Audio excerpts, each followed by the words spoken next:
Hello everyone, कैसे हैं आप लोग। आई होप कि आप सभी लोग बहुत बेहतर होंगे। तो साथियों, आज की जो क्लास है बहुत ही बेहतर क्लास है। आज की क्लास को यदि आपने लास्ट तक देख लिया ना तो आपका जो हृदय होगा प्रफुल्लित हो जाएगा। खुशी से आप झूम उठेंगे क्योंकि आज की क्लास बहुत ही महत्वपूर्ण है, बहुत ही क्रूशियल क्लास है। ठीक है, इस क्लास को ज़रूर देखिएगा लास्ट तक। ठीक है, आज आप खुद स्वयं कमेंट करेंगे कि वाकई में यह क्लास बहुत ही अच्छी थी। चलिए आइए अब शुरू करते हैं, किसी और बात की चर्चा ना करते हुए सीधा आते हैं आज के अपने पहले प्रश्न पर। सबसे पहले एक और बातें मैं कहना चाहूँगा, जो लोग जुड़ चुके हैं वे क्या करें, दूसरों को भी जल्दी से बता दें, बिल्कुल बिना समय लिए हुए जल्दी से अपने सभी साथियों को बता दीजिए। सभी साथियों को जल्दी से बताइए कि शशि जीएस एकेडमी पर जल्दी से जुड़िए, क्योंकि वहाँ पर एनवायरनमेंट जो करवाया जा रहा है बहुत ही बेहतर करवाया जा रहा है। बिल्कुल पेपर 1 और पेपर 2 को ध्यान में रखते हुए सारी चीज़ें पढ़ाई जा रही है। चलिए आइए शुरू करते हैं, किसी और बात की अब चर्चा नहीं करते हैं, सीधा आते हैं आज के अपने पहले प्रश्न पर। तो पहला प्रश्न क्या है, निम्नलिखित में से पर्यावरण अध्ययन में आकलन करने के लिए कौन सा संकेतक नहीं होना चाहिए। देखिए प्रश्न पूछा जा रहा है कि निम्नलिखित में से पर्यावरण अध्ययन में आकलन करने के लिए कौन सा संकेतक नहीं होना चाहिए। पहला ऑप्शन कहता है कि प्रश्न पूछना, दूसरा ऑप्शन कहता है कि न्याय और समानता के प्रति सरोकार रहना, और दूसरा ऑप्शन कहता है तीसरा ऑप्शन कहता है कि सहभागिता, तीसरा ऑप्शन कहता है सहभागिता, और चौथा ऑप्शन कहता है याद करना। जल्दी से आंसर बताइए, बड़ा अच्छा प्रश्न है। पूछा जा रहा है कि पर्यावरण के अध्ययन में आकलन करने के लिए कौन से संकेतक नहीं होना चाहिए आकलन में। जल्दी से इसका आंसर बताइए। ठीक है, मुझे लगता है इसका आंसर सारे छात्र दे सकते थे, लेकिन कुछ ही लोग दे पाएंगे, कुछ ही लोग दे पाए हैं। तो इसका आंसर हो जाएगा याद करना। याद करने वाला कोई भी संकेतक यूज नहीं होता है आकलन करने में। ये चीज़ें आपने देखा होगा, हमने आपको पढ़ाया भी है, जिसमें हमने प्रश्न पूछना भी बताया है कि अगर किसी का इवैल्यूएशन करना है तो आप क्या कर सकते हैं, प्रश्न पूछकर इवैल्यूएशन कर सकते हैं। न्याय और समानता के प्रति सरोकार को लागू करके कर सकते हैं, और सहभागिता को भी लागू करके क्या कर सकते हैं, आकलन कर सकते हैं। लेकिन याद करना किसी भी प्रकार का कोई पॉइंट हमने आपको नहीं बताया था, और इसका संबंध किसी से कहीं तक अभी नहीं दिख रहा है। इसलिए option number D is right साथियों, इस बात को ध्यान रखिएगा। अगले प्रश्न की बात करते हैं। अगला प्रश्न क्या है कि पर्यावरण अध्ययन में शिक्षक के द्वारा यानी कि टीचर के द्वारा बच्चों को स्वयं के आकलन के लिए अवसर देना चाहिए, और उसे क्या कहा जाता है, स्व आकलन कहा जाता है। तो स्व आकलन जो कहा जाता है, जल्दी से इसका आंसर बताइएगा। पहला ऑप्शन कहता है कि सीखने के लिए आकलन उन्हें करना चाहिए, दूसरा ऑप्शन कहता है CCE। ठीक है, आप लोग थोड़ा सा समझिए CCE का क्या मतलब हो जाता है, और सीखने के समान आकलन, और चौथा ऑप्शन कहता है सीखने का आकलन। बड़ा अच्छा प्रश्न है, जल्दी से इसका उत्तर बताइए कि टीचर के द्वारा बच्चों को स्वयं के आकलन के लिए अवसर देना चाहिए, और स्व आकलन में आंसर कौन सा होगा, तो इसका आंसर हो जाएगा सीखने के समान आकलन वाला, यानी कि ऑप्शन नंबर 3 इज राइट साथियों, इस बात को ध्यान रखिएगा। चलिए अगले प्रश्न की बात करते हैं। यह प्रश्न बड़ा सरल है और जिसका उत्तर सभी छात्र दे देंगे, जल्दी से दे देंगे मुझे पता है, क्योंकि रेटिंग स्केल में क्वेश्चन कह रहा है। चलिए, रेटिंग स्केल में कौन सी तकनीकी का उपयोग होता है, रेटिंग स्केल में कौन सा तकनीकी का उपयोग होता है या कौन सा तकनीक का उपयोग होता है। पहला ऑप्शन कहता है अधिविन्यास, दूसरा ऑप्शन कहता है अवलोकन, और तीसरा ऑप्शन कहता है लिखित प्रश्न, और चौथा ऑप्शन कहता है जांच सूची। कहा जा रहा है कि रेटिंग स्केल में कौन सी तकनीकी का आप उपयोग करेंगे या कौन सी तकनीकी का उपयोग होता है, जल्दी से इसका आंसर बताइए। चलिए मैं आपको बता देता हूं, तो इसका आंसर हो जाएगा आप अवलोकन विधि को अपनाएंगे। किस विधि को अपनाएंगे, अवलोकन विधि को अपनाएंगे। रेटिंग के स्केल में हमने आपको पहले भी पढ़ाया हुआ है। चलिए अगले प्रश्न की बात करते हैं। अगला प्रश्न भी काफ़ी अच्छा प्रश्न है। ठीक है, प्रश्न यह है कि पर्यावरण अध्ययन में चित्र पढ़ना एक महत्वपूर्ण क्रियाकलाप है। निम्नलिखित में से कौन से संकेतक या संकेतकों का बच्चों में आकलन चित्र पढ़ने के द्वारा हो सकता है। पहला ऑप्शन कहता है कि अवलोकन और अभिलेखन, दूसरा ऑप्शन कहता है कि अभिव्यक्ति, तीसरा ऑप्शन कहता है विश्लेषण और चौथा ऑप्शन कहता है प्रयोग करना। जल्दी से इसका उत्तर बताइए। ये रहा आपके सामने, ये रहा आपके सामने विकल्प। जल्दी से इसका आंसर बताइए। क्वेश्चन में कहा जा रहा है कि पर्यावरण चित्र में पढ़ना एक महत्वपूर्ण क्रियाकलाप है। बिल्कुल सही बात है। तो इनमें से निम्नलिखित में से कौन सा संकेतक या संकेतकों को बच्चों में आकलन चित्र पढ़ने के द्वारा हो सकता है, ये आपको बताना है कि बच्चों में आकलन चित्र पढ़ने के द्वारा कैसे हो सकता है।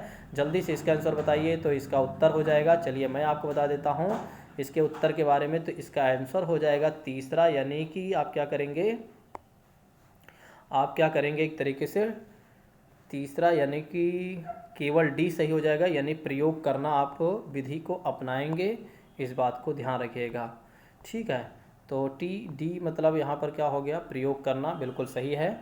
ठीक, चलिए अगले प्रश्न की बात करते हैं। अगला प्रश्न कह रहा है कि झूम खेती में अपनाई जाने वाली पद्धति के विषय में नीचे दिए गए कथनों पर विचार कीजिए। झूम खेती में अपनाई जाने वाली पद्धति के विषय में नीचे दिए गए कथनों पर विचार कीजिए। पहला ऑप्शन कहता है कि एक फसल प्राप्त होने यानी कि एक फसल प्राप्त करने यानी काटने के बाद जमीन को कुछ सालों तक छोड़ दिया जाता है। दूसरा ऑप्शन कहता है इस जगह को बांस या खरपतवार उग जाता है, इस जगह जो बांस या खरपतवार उग जाता है उसे उखाड़कर जला देते हैं। तीसरा ऑप्शन कहता है कि खरपतवार यानी जंगल आदि को जलाने पर प्राप्त राख को खाद की तरह प्रयोग में लाते हैं। और चौथा ऑप्शन कहता है कि जब ज़मीन में खेती की जाती है तो बीज छिड़कने से पहले इसे गहरा खोदा जाता है। बड़ा अच्छा प्रश्न है, जल्दी से इसका उत्तर बताइए। बड़ा अच्छा प्रश्न है, जल्दी से इसका उत्तर बताइए। चलिए मैं आपको बता देता हूँ इसके आंसर के बारे में। तो इसका आंसर हो जाएगा केवल 2 सही है, यानी कि केवल 2 सही है, बाकी सारे इसमें गलत हैं, यानी कि केवल 2 में 1 सही है। क्या कहा जा रहा है कि इसका आंसर क्या सही हो जाएगा कि एक फसल प्राप्त करने के बाद ज़मीन को कुछ सालों तक छोड़ दिया जाता है। ठीक है, ये है झूमिंग कृषि। और झूमिंग कृषि किस क्षेत्रों में ज़्यादा होता है, आप लोग कमेंट करके जल्दी से बताइए। ठीक है, चलिए अगले प्रश्न की बात करते हैं। अगला प्रश्न क्या कह रहा है कि किसी पर्वतीय क्षेत्र में प्रक्षेपण यानी प्रेक्षण करने पर यह पाया गया कि लोगों ने अपने घर पर पत्थर मिट्टी लकड़ी और चूने से बनाए हैं, यानी कि अपने घर को पत्थर मिट्टी लकड़ी चूने से बनाए हैं। यह 2 मंजिलें हैं और नीचे की मंजिलों पर जानवरों को रखते हैं तथा ज़रूरत का सामान भी इकट्ठा करके रखते हैं और वह स्वयं पहली मंजिल पर रहते हैं। और सभी घरों की छतें समतल होती हैं तथा इन पेड़ों के मोटे तनों पर बनाया जाता है। यह पर्वतीय क्षेत्र किस प्रदेश में पाया जाएगा। ठीक है, इसका आंसर बड़ा आसान है। ठीक है, जल्दी से इसका उत्तर दीजिएगा आप लोग। जम्मू कश्मीर, मेघालय, अरुणाचल प्रदेश और हिमाचल प्रदेश। जल्दी से इसका आंसर बताना चाहे तो आप बता सकते हैं। तो इसका आंसर हो जाएगा जम्मू कश्मीर। ठीक है, तो जम्मू कश्मीर में इस तरह के जो घर पाए जाते हैं वहाँ पर इस तरह की विशेषताएं पाई जाती हैं। अगले प्रश्न की बात करते हैं कि नारियल डली हुई किसी भी करी के साथ उबला हुआ टैपियोका निम्नलिखित में से किस क्षेत्र का प्रिय भोजन है। इसके बारे में भी मैंने बहुत बेहतर तरीके से पढ़ाया है। तमिलनाडु, पश्चिम बंगाल, केरल और बिहार। जल्दी से इसका आंसर बताइए कि नारियल डली हुई किसी भी करी के साथ उबला हुआ टैपियोका निम्नलिखित में से किस क्षेत्र का प्रिय भोजन माना जाता है। तो इसका उत्तर क्या हो जाएगा, इसका उत्तर हो जाएगा केरल। केरल का यह प्रिय भोजन है, हमने इसको आपको पढ़ाया भी है। अगले प्रश्न की बात करते हैं। आमतौर पर यह माना जाता है कि रात जागने वाले जानवर हर चीज़ को जिस रंग में देखते हैं वे कौन से रंग होते हैं। देखिए, ऐसे जानवर जो रात में जागते हैं वे कि हर चीज़ को एक तरीके से किस रंग में देखते हैं। जल्दी से इसका आंसर आप बताइएगा। काला और सफ़ेद, बैगनी और नीला, हरा और पीला और नारंगी और लाल। जल्दी से इसका उत्तर बताइए। बड़ा अच्छा प्रश्न है। तो हर चीज़ को वे लोग किस रंग में देखते हैं, काला और सफ़ेद में देखते हैं। तो इस बात को ध्यान रखिएगा, काला और सफ़ेद में। ये प्रीवियस ईयर के क्वेश्चन में पूछा जा चुका है। चलिए अगले प्रश्न की बात करते हैं कि केचुओं को किसानों का मित्र माना जाता है और इसके लिए निम्नलिखित में से सही कारणों को चुनिए। पहला ऑप्शन हो जाता है केचुए मृत पत्तियों और पौधों को खाते हैं और इनके मल से जमीन उपजाऊ बनती है। दूसरा ऑप्शन कहता है कि केचुए खरपतवार खाते हैं जिससे मुख्य फसल की रक्षा होती है। तीसरा ऑप्शन कहता है कि केचुए जमीन में छेद बनाते हैं जिससे जमीन पीली हो जाती है। और चौथा ऑप्शन कहता है कि केचुआओं द्वारा बनाए गए छेदों से ज़मीन को आसानी से हवा और पानी मिल जाता है। जल्दी से इसका उत्तर बताइए। बड़ा अच्छा प्रश्न है। किसान का मित्र सांप को भी कहा जाता है, यानी सर्प को भी कहा जाता है, इस बात को ध्यान रखिएगा। चलिए इसके उत्तर की बात करते हैं, तो इसका उत्तर कौन सा हो जाएगा? सी और डी ऑप्शन इज राइट, यानी कि चौथा ऑप्शन सही हो जाएगा। तो इसमें पहला यानी सी भी सही है।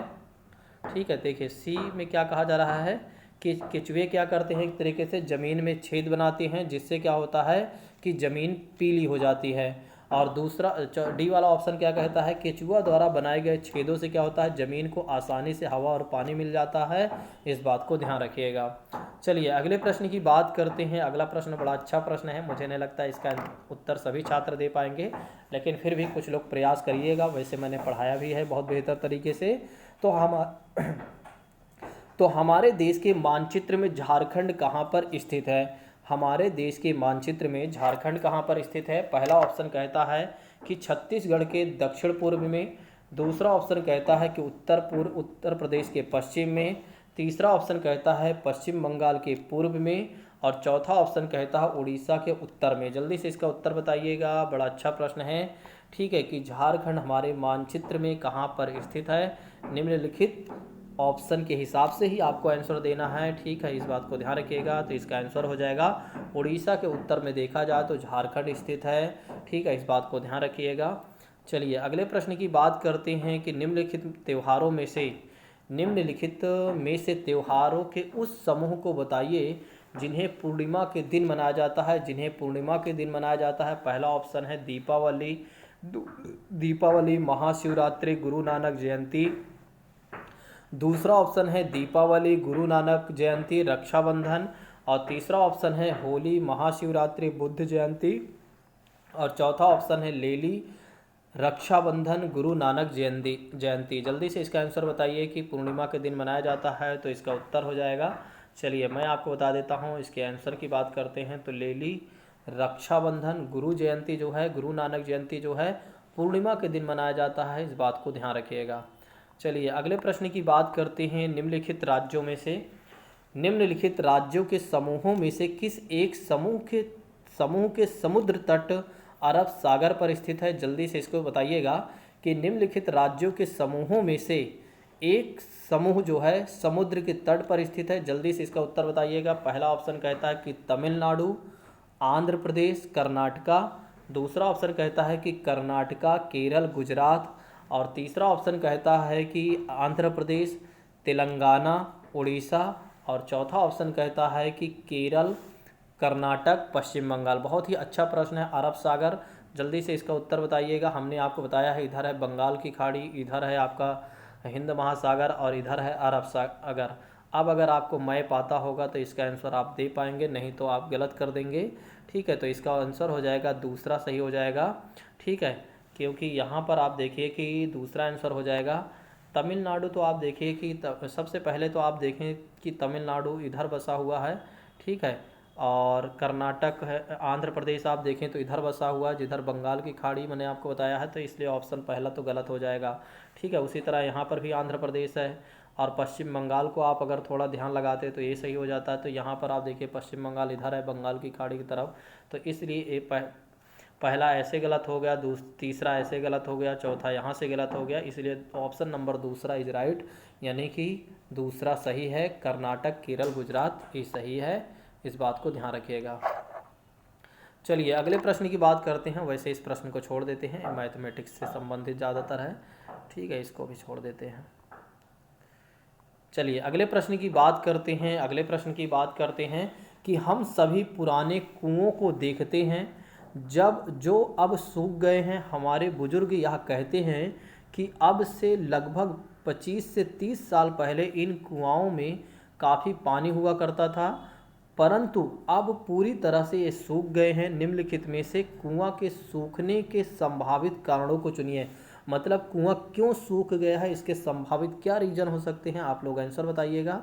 पहला ऑप्शन कहता है कि जिन झीलों या तालाबों में वर्षा का पानी इकट्ठा होता था अब वहाँ नहीं है, पहला ऑप्शन।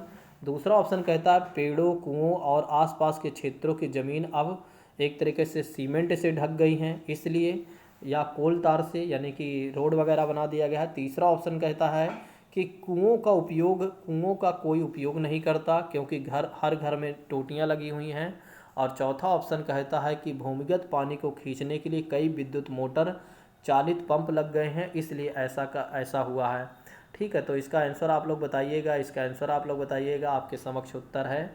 ठीक है, जल्दी से इसका आंसर बताना चाहें तो आप बता सकते हैं। चलिए मैं आपको बता देता हूँ, इसका आंसर हो जाएगा ABD, यानी कि पहला ऑप्शन सही हो जाएगा। तो ए कौन सा है, एक तो पहली बात है ये सत्य है बिल्कुल कि जिन झीलों या तालाबों में पहले वर्षा का पानी इकट्ठा हुआ करता था अब नहीं होता है। और दूसरा इसलिए यहाँ पर सही होगा क्योंकि पेड़ों, कुओं, आसपास के क्षेत्र में आप देखते हैं कि ज़मीन अब क्या हो गई, सीमेंट से ढक गई, यानी सड़कें वगैरह बना दिया गया है। ठीक है, डामर वगैरह का यूज कर लिया गया है जिसकी वजह से क्या होता है कि भूमि में पानी जा ही नहीं पाता है, भूमिगत यानी नीचे पानी जा ही नहीं पाता। और बिल्कुल यहाँ चौथा ऑप्शन भी आप देखिए कि भूमिगत पानी को खींचने के लिए कई विद्युत मोटर का भी प्रयोग यानी कि पंप लगाए गए हैं। और तीसरा ऑप्शन सही नहीं है क्योंकि यहाँ पर ऐसा कोई बात नहीं है कि कुआओं का उपयोग अब नहीं करते हैं, करते भी हैं क्योंकि हर घर में टोटियाँ भी लगी हैं। एक बात ये भी सत्य है लेकिन उतना ज़्यादा अप्रोप्रिएट यहाँ पर नहीं है। ठीक है, तो इसलिए ABD सही हो जाएगा। चलिए अगले प्रश्न की बात करते हैं। अगला प्रश्न क्या कह रहा है कि पर्यावरण अध्ययन में संकल्पनाओं और मुद्दों को विज्ञान और सामाजिक विज्ञान के विषय के रूप में नहीं रखा गया है, क्यों। पहला ऑप्शन ए है कि यह पाठ्यक्रम के भार को कम करने के लिए। दूसरा ऑप्शन कहता है कि CBSE के द्वारा पर्यावरण अध्ययन के पाठ्यक्रम को इसी प्रकार से निर्धारित किया गया है। तीसरा ऑप्शन कहता है कि इस आयु वर्ग के बच्चे अपने परिवेश को समग्र रूप से देखते हैं। और चौथा ऑप्शन कहता है कि यह शिक्षण अधिगम की एक अच्छी युक्ति है। जल्दी से इसका उत्तर बताइए। कहा जा रहा है कि पर्यावरण अध्ययन में संकल्पनाओं और मुद्दों को विज्ञान और सामाजिक विज्ञान के विषय में नहीं रखा गया है, क्यों नहीं रखा गया है। जल्दी से इसका उत्तर आप बताना चाहें तो बता सकते हैं। तो इसका उत्तर हो जाएगा तीसरा। ठीक है, क्योंकि क्या है कि इस आयु वर्ग के बच्चों को अपने परिवेश के समग्र रूप में देखते हैं इसलिए इसको नहीं रखा गया है, इस बात को ध्यान रखिएगा। चलिए अगले प्रश्न की बात करते हैं कि पर्यावरण अध्ययन के पाठ्यक्रम में उप विषयों के स्थान पर थीम को प्रस्तावित किया गया है। कहा जा रहा है कि पर्यावरण अध्ययन के पाठ्यक्रम में उप विषयों के स्थान पर थीम को प्रस्तावित किया गया है क्योंकि पहला ऑप्शन कहता है कि उप विषयों की तुलना में थीम आधारित पर्यावरण अध्ययन का संपादन आसान है। दूसरा ऑप्शन कहते हैं कि पर्यावरण अध्ययन में पाठ को कम करने के लिए। तीसरा ऑप्शन कहता है कि बच्चों के परिवेश को बोध में वृद्धि करने के लिए। और चौथा ऑप्शन कहता है कि बच्चों के स्थानीय परिवेश के मुद्दे से जुड़े हुए हैं और अन्य संबंधित समझ के विकास के लिए। ठीक है, मुझे नहीं लगता इसका उत्तर आप सभी लोग दे पाएंगे। ठीक है, बहुत ही कम लोग इसका आंसर दे पाएंगे। तो इसका आंसर हो जाएगा चौथा कि बच्चों के स्थानीय परिवेश के मुद्दों को जुड़े हुए हैं। ठीक है, और इनसे संबंधित समझ के विकास के लिए ये बात कही जा रही है कि पर्यावरण अध्ययन के पाठ्यक्रम में उप विषयों के स्थान पर थीम को प्रस्तावित किया गया है। चलिए अगले प्रश्न की बात करते हैं। अगला प्रश्न कह रहा है कि निम्नलिखित में से कौन सा वर्तमान पर्यावरण अध्ययन पाठ्यक्रम के 6 मुख्य थीमों में से एक नहीं है। 6 मुख्य थीमों में से एक नहीं है। काम और खेल, दूसरा ऑप्शन कहता है आवास, तीसरा ऑप्शन कहता है भोजन और चौथा ऑप्शन कहता है कि हम चीज़ों को कैसे बनाते हैं। ठीक है, जल्दी से इसका आंसर बताइए। 6 थीमें हैं। ठीक है, तो इसका उत्तर हो जाएगा पहला। इसमें पूछा जा रहा है कौन सा थीम में नहीं आता है, तो थीम में कौन नहीं आता है, तो काम और खेल को थीम में नहीं रखा गया है, इस बात को ध्यान रखिएगा। अगले प्रश्न की बात करते हैं कि निम्नलिखित में से कौन सा एक पर्यावरण अध्ययन के संबंध में सत्य नहीं है। निम्नलिखित में से कौन सा एक पर्यावरण अध्ययन के संबंध में सत्य नहीं है। पहला ऑप्शन कहता है कि पर्यावरण अध्ययन वर्णनों और परिभाषाओं पर बल देता है। ठीक है, दूसरा ऑप्शन कहता है यानी तीसरा ऑप्शन कहता है, इसमें थोड़ा से एरर हो गया है। तीसरा ऑप्शन कहता है कि पर्यावरण अध्ययन की प्रकृति एकीकृत, और चौथा ऑप्शन कहता है कि पर्यावरण अध्ययन बाल केंद्रित अध्ययन है, और पर्यावरण अध्ययन पर्यावरण को अपने परिवेश को खोजने का अवसर देता है। ठीक है, इस क्वेश्चन को गलत ही रख देते हैं। ठीक है, इसमें थोड़ा से एरर है, तो वैसे तो पहला सही होना चाहिए, लेकिन छोड़ दीजिएगा इसको। चलिए अगले प्रश्न की बात करते हैं कि निम्नलिखित में से क्या एक पर्यावरण अध्ययन के ज्ञान में रचना में बहुत महत्वपूर्ण है।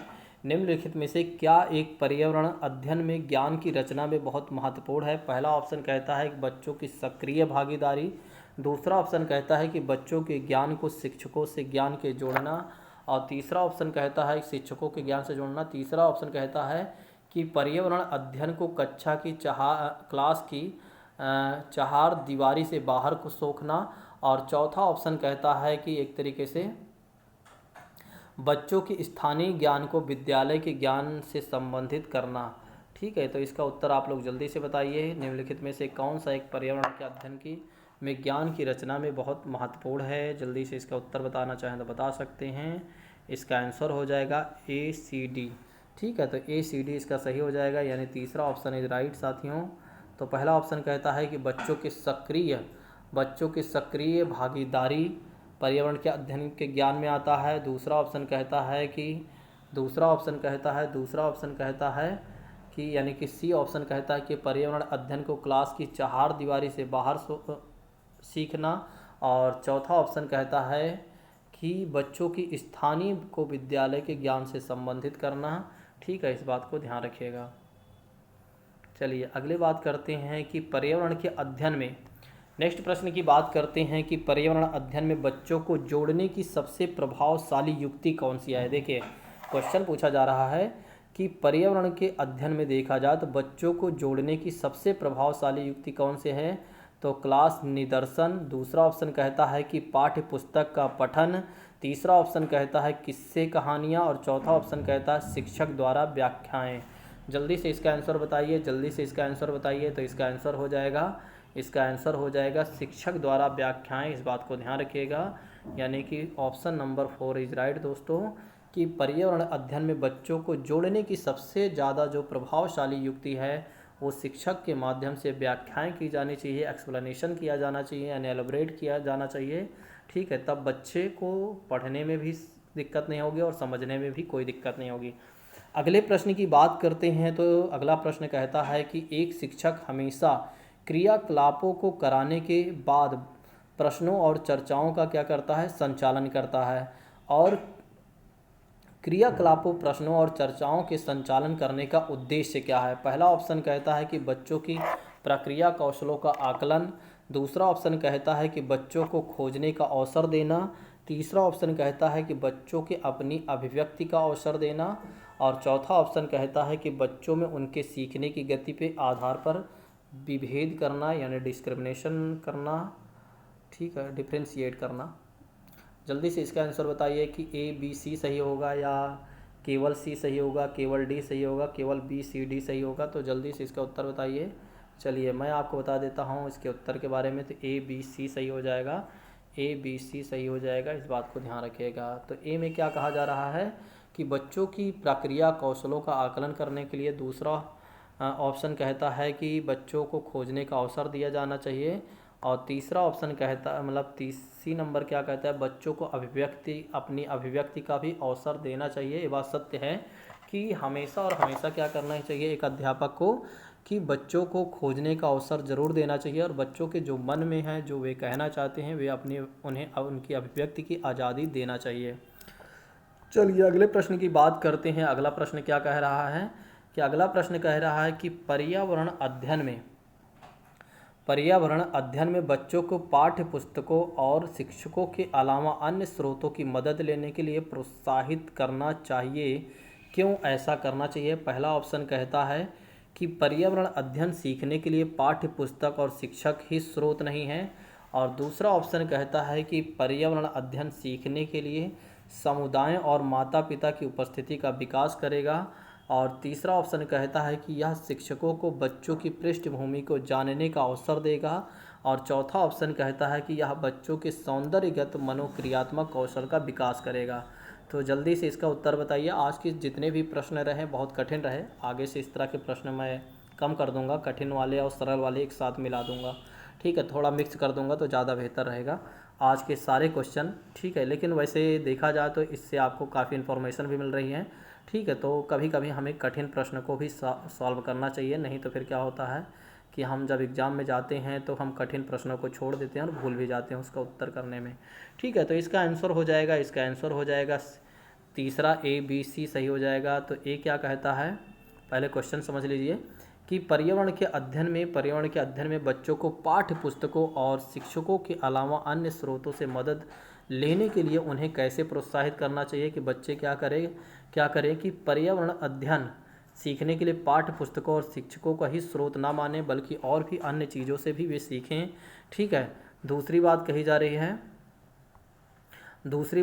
रही है कि यह पर्यावरण अध्ययन सीखने के लिए समुदाय और माता पिता की उपस्थिति का भी विकास करता है एक तरीके से, यानी कि बच्चे क्या करें कि समुदाय वगैरह से यानी समाज से भी बहुत कुछ सीखते हैं और माता पिता की भी उपस्थिति होनी चाहिए, तो उनसे भी वे बहुत कुछ सीखते भी हैं और सीखने का उन्हें अवसर भी मिलना चाहिए।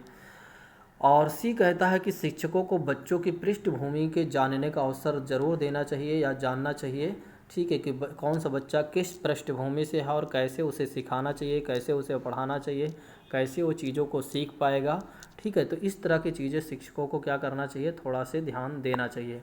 चलिए आज का क्वेश्चन है, क्वेश्चन ऑफ द डे है कि इसका आंसर आपको कमेंट में करना है, ना कि आप लोग लाइव चैट में करेंगे, ठीक है। इसका आंसर आप कमेंट में करिएगा और जिसका सही जवाब रहेगा उसका अगले दिन नेम लिया जाएगा, या जिन जिन छात्रों का सही जवाब रहेगा उनका नेम लिया जाएगा, ठीक है, कि उनका आंसर सही, क्वेश्चन जो है वो सही है।